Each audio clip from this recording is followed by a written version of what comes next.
NewsNation senior national security analyst, retired Air Force Lieutenant General Richard Newton, here with me right now to tell us exactly what this means and what it means for the U.S. So we've got Slovakia jumping into the ring, she visiting Moscow at Putin's invitation, mind you, and then Poland sending those fighter jets to Ukraine. Has this war moved to a new level?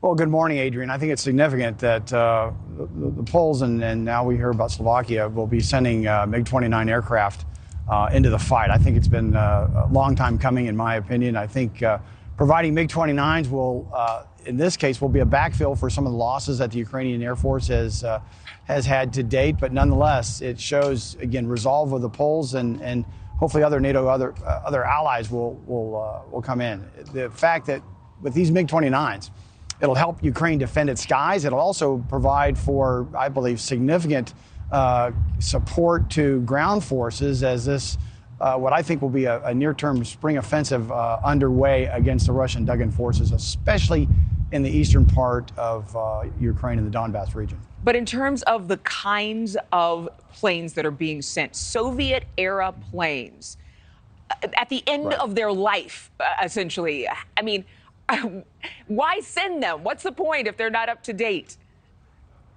Well, they're going to be still significant in the fight.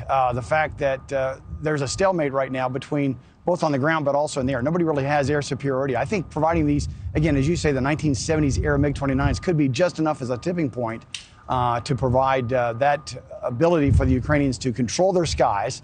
They also, however, these MiG-29s can carry weapon systems such as high anti-radiation missiles for the suppression of the Soviet air defenses.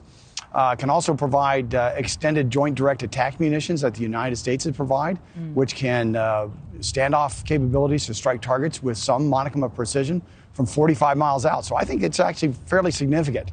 These four are just a start. I think they're going to need more than just four. But nonetheless, I think it's significant, and I think it could be a game changer for the Ukrainians. But in terms of comparing them to the F-16s, we know Ukrainian troops are actually currently in the U.S. training on those jets. Do you think the U.S. will actually jump into actually send fighter jets to Ukraine as a result of some of these moves by NATO's allies? Well, my sources really haven't confirmed that there are actually Ukrainian pilots being trained. But I do know that the Ukrainian has set up a lineup of about 50 pilots that should the United States agree to train them in the F-16. The F-16 and the MiG-29 are fairly comparable. F-16 has some advantages over the MiG-29. It's more in a tighter turn maneuvering capability. It's got perhaps a little bit more modern weapon systems on board the aircraft. It's got great visibility in the cockpit. So the MiG-29s are a start. I would also advocate for F-16s from the United States or other NATO partners to add to the Airpower arsenal. But I do believe that at this point, if Ukraine's going to win, if Ukraine's going to defeat the Russians, air superiority is going to be key, providing that key air power on the ground for ground forces engaged with Russian troops. Air power is going to be significant. And so I think we should be leaning forward and provide them F-16s as well. Thank you for watching. Go to newsnationnow.com to find NewsNation on your television provider. And don't forget to click the red subscribe button below to get more of NewsNation's fact-driven, unbiased coverage.